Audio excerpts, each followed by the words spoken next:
Bonjour à tous, donc on se retrouve pour une nouvelle vidéo, toujours à l'extérieur, avant juste qu'il aille pleuvoir. Et cette semaine, on va parler de comment rendre en fait ces produits visibles dans Google, comment avoir justement plus de visibilité sur les produits de votre boutique e-commerce. Donc déjà, ce qu'il faut bien se dire, c'est que positionner ces produits de manière visible dans Google, c'est pas aussi simple que ça. On dira ce qu'on veut, il faut soigner le titre, il faut mettre des descriptions un peu plus longues, etc. Il faut mettre des mots-clés. C'est vrai, c'est une part du travail qui jouera son importance, mais en soi, ce n'est pas une finalité. Ça veut dire que même si vous faites cette opération, eh bien, il en faudra toujours beaucoup plus pour rendre vos produits visibles. Un autre point important, c'est il y a une partie des marchands qui disent non, on ne va pas se casser la tête pour nos fiches produits, on va tout simplement faire de la publicité payante.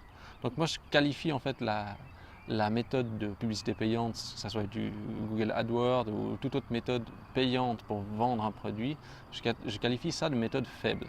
Parce que si vous voulez, c'est visibilité à court terme. Donc dans le sens où aujourd'hui, ok, vous payez pour vendre, demain, peut-être que vous n'aurez plus de moyens à disposition, peut-être que raison X ou Y, la donne a changé et vous ne pourrez plus vendre. Donc le but, c'est de faire un système qui permette de vendre même si vous arrêtez de financer Google ou n'importe quel autre partenariat, publicité payante, Facebook ou autre service tiers, quoi.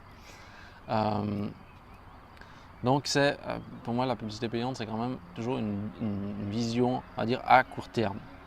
Euh, du côté du client, par rapport à la fiche produit, à la visibilité de la fiche, est-ce qu'aujourd'hui une fiche produit suffit à emballer le client?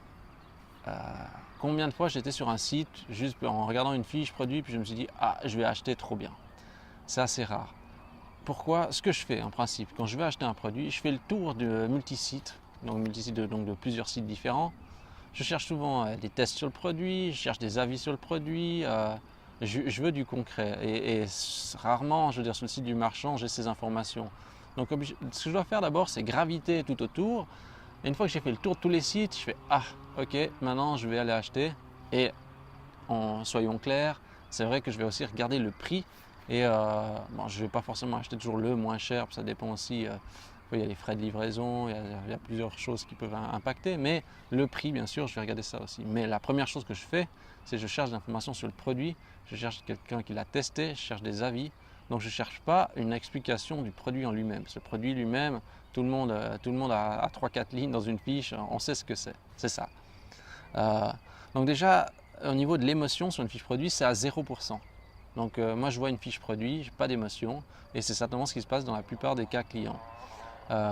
Surtout quand vous voulez décider pour acheter un produit, il faut vraiment que vous soyez motivé, quoi.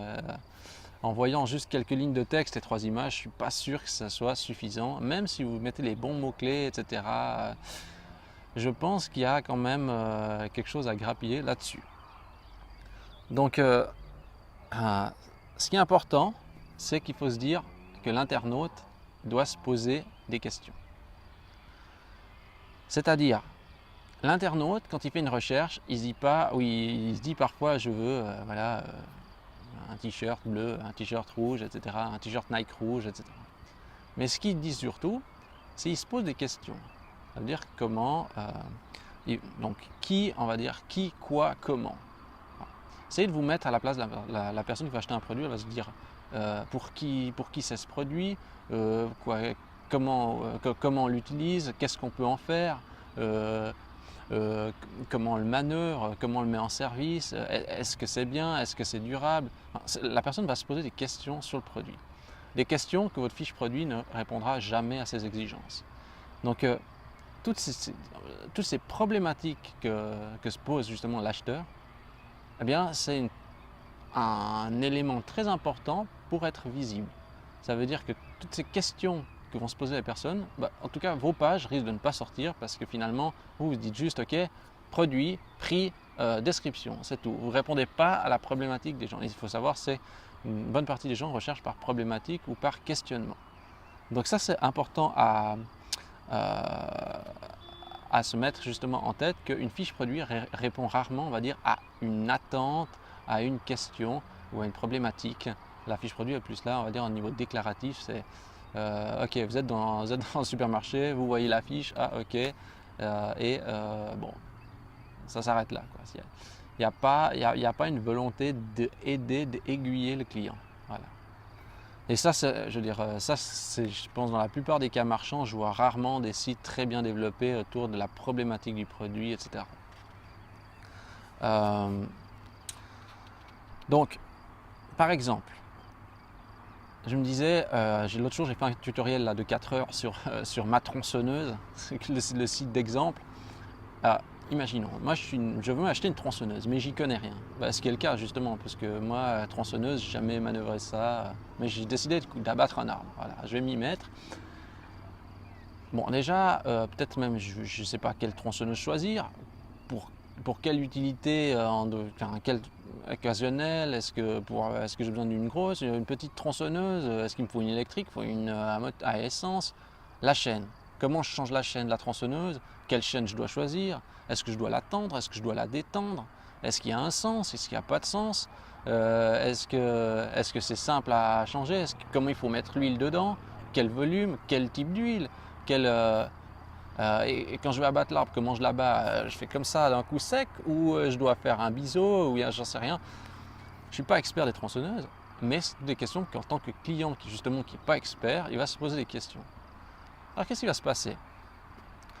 Bien sûr, vous avez tous les gros élites du milieu qui arrivent avec leurs fiches produits, mais peu importe le domaine, vous allez pouvoir vous positionner sur des mots-clés très très intéressants en répondant justement à ces questions. Parce que peut-être le fabricant, lui, ne va pas répondre à ce genre de questions. Par contre, vous, en tant que petite entité, vous pouvez répondre à ces questions. Vous pouvez dire, ok, je fais un article ou un contenu qui explique comment je change la chaîne du tronçonneuse, comment je choisis ma tronçonneuse, comment j'abats un arbre, comment je change ma chaîne, comment je fais, je ne sais pas, quand la chaîne est bloquée par exemple. Et ce qui va se passer, c'est que automatiquement votre site va drainer du trafic sur ces informations-là, donc sur ces pages-là, qui ne sont pas des produits directement à vendre, mais vous allez bénéficier justement déjà d'une première visibilité. Alors, ce que vont me dire certaines personnes, c'est « Ah mais visibilité, si la personne ne m'achète pas derrière, à quoi ça me sert ?» Il ne faut pas le voir comme ça.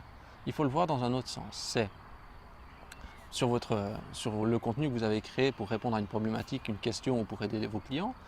Vous pouvez bien sûr mettre des articles associés que vous recommandez, mais surtout, ce qu'il faut bien comprendre, c'est que quelqu'un qui arrive sur votre page, il va lire votre contenu, donc ça vous fait un visiteur de plus. Google va tenir compte de ça. Plus vous avez de visiteurs, plus vous avez de chances d'être crédible, même si ce n'est pas sur vos fiches produits. Donc en ayant justement plus de trafic, même sur des pages connexes, et que Google va dire « Ah tiens, ce site, il a l'air intéressant, parce que les gens restent régulièrement sur les pages, ils restent longtemps, et donc potentiellement, je vais mieux le positionner sur d'autres requêtes. » Ça veut dire que non seulement, peut-être que cette page, vous allez me dire « Ah mais elle ne me sert à rien, je n'ai pas un meilleur positionnement », mais par contre, votre site en général aura un meilleur positionnement. Donc en faisant ça, la première chose que vous faites, c'est vous dégagez peut-être des clients potentiellement intéressés justement d'acheter chez vous, parce qu'ils ont fait une requête très ciblée, puis vous leur suggérez encore quelques produits en fin d'article, en fin de billet, donc ça peut être intéressant.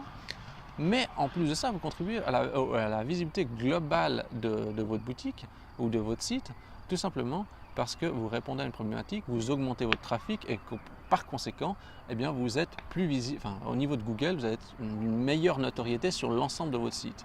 Donc, si vous faites ça pour un article, et si vous multipliez ce genre de réponses et de questions, eh bien, vous allez drainer un trafic beaucoup plus important qu'avec vos simples fiches produits.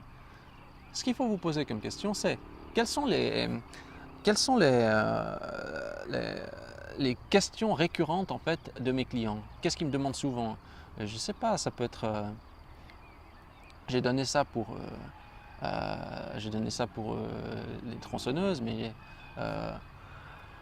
ça peut être pour n'importe quel domaine, j'en sais rien. Si c'est par exemple pour les pneus de voiture, il y a les clients, ils demandent toujours « Ah ouais, mais quelle dimension je dois prendre? Comment je fais? Comment choisir? Etc. Est-ce que je dois prendre le plus cher, le moins cher, le moyen gamme, etc. » Eh bien, vous faites un article, enfin un billet ou une page qui répond à cette question. ok, vous abordez la problématique de manière à ce que, un, ça aide vos clients, deux, ça contribue à ça vous fait un peu plus de trafic, puis trois, ben, votre site intégralement, il va bénéficier d'une notoriété supérieure. Ce qu'il y a aussi, c'est qu'il ne faut pas faire un seul billet et s'arrêter là, hein. Donc il faut multiplier ce genre d'action, multiplier ce genre de contenu pour espérer justement obtenir un petit peu plus de trafic. Si vous n'êtes pas vraiment convaincu par cette manière de faire, moi ce que je vous suggère, c'est de faire un test, au moins un essai. Vous créez une page avec un contenu qui répond à une problématique. Et à la fin, vous mettez quelques articles que vous recommandez, donc à acheter, etc., donc en lien avec le billet que vous avez rédigé ou la page que vous avez rédigée. Et après, vous allez regarder dans Google Analytics, si cette page a capté du trafic. Et vous allez la comparer avec votre page produit. Donc regardez le trafic, vous pouvez regarder dans le Google Analytics le trafic par page, et puis vous cherchez le nom de la page, et vous comparez, est-ce que cette page a récolté plus de trafic que la page produit que normalement je mets simplement à disposition des clients, quoi. Comme ça, vous pourrez faire une petite comparaison entre les deux, et il y a de fortes chances que la page de contenu qui est là pour aider le client ait plus de trafic, plus de visibilité. Donc le concept, c'est de se dire quels sont justement aussi les articles qui me rapportent de l'argent, sur lesquels j'ai plus de marge, que j'ai envie de mettre en avant, ou bien les catégories que je veux privilégier, de manière à pouvoir cibler justement les pages que vous allez créer, les problématiques, parce que vous n'allez pas vous poser des problématiques sur des détails, sur des choses qui finalement ne vous rapportent pas de l'argent, aborder des problématiques globales qui sont toujours demandées par les clients. C'est comme, je sais pas, je prends, si vous vendez des produits minceurs, etc., c'est toujours les mêmes questions. C'est comment mincir en une semaine, comment perdre de la graisse avant les vacances, comment avoir un corps incroyable pour l'été, etc. Eh bien, vous aurez plus de chances d'avoir du trafic avec ce genre de questions et des pages justement qui ont ce genre de contenu plutôt que crème bio, etc., fermeté 100%, voilà, vous voyez. On humanise, on répond à une problématique et on est là pour aider. Donc vous faites deux choses, vous essayez d'aider vos clients et en même temps vous captez du trafic. Ce qui est important, c'est de faire justement un tissage, on va dire en entonnoir. Donc ce que je veux dire par là, c'est que le but, c'est, si vous voulez, en standard, vous avez juste une fiche produit, vous avez la fiche produit par exemple qui est là, vous avez l'internaute qui est là, et l'internaute il fait juste comme ça, c'est tout. Il y a un seul point d'accès sur l'élément. Si justement vous avez par exemple votre page, donc une page qui aborde une problématique puis qui peut pointer potentiellement vers ce produit ou vers cette catégorie, vous aurez toujours l'accès direct sur cette page, vous aurez peut-être l'accès depuis la page justement que vous avez créé de contenu, donc ça fait déjà un deuxième lien comme ça. Et puis vous pouvez multiplier ces accès. Du style, on pourrait imaginer de le faire plusieurs pages qui vont venir pointer vers une catégorie, de manière à appuyer en fait la notoriété de la catégorie.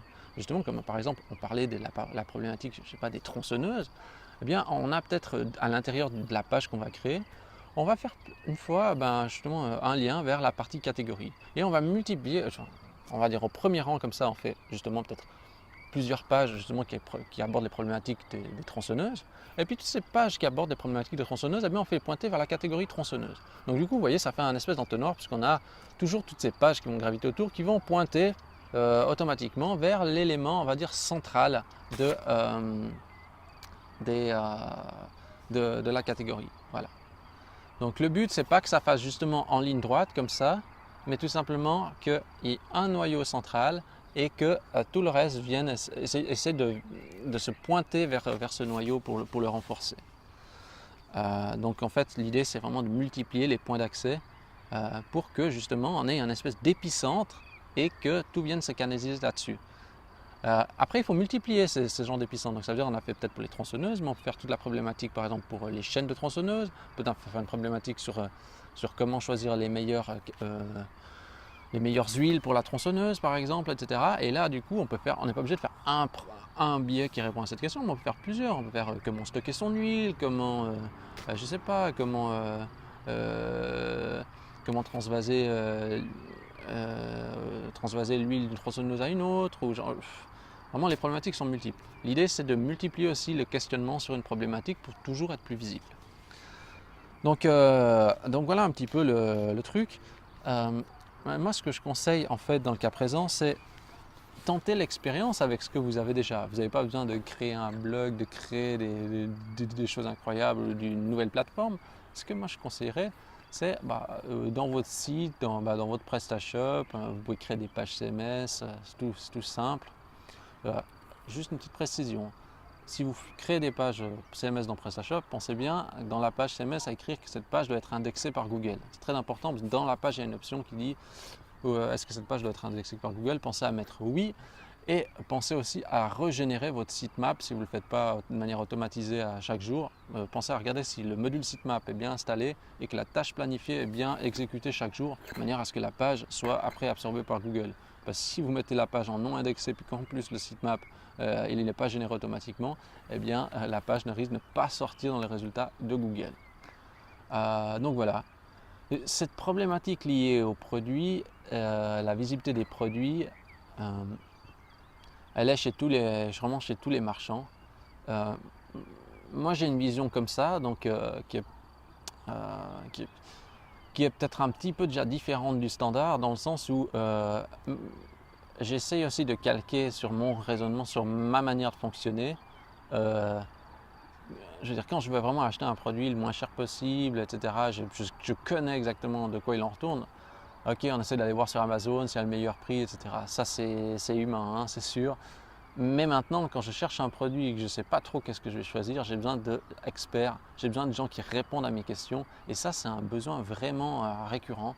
Je ne dis pas quand j'achète un petit truc à 1 franc chez Wish, hein, là, je ne me pose pas toutes ces questions, mais dès que c'est un montant un petit peu plus important, je me questionne et j'aime bien aller sur des sites qui sont professionnels là-dedans. Et je pense que vous, de votre côté, dans votre business, vous êtes un professionnel sur votre marché.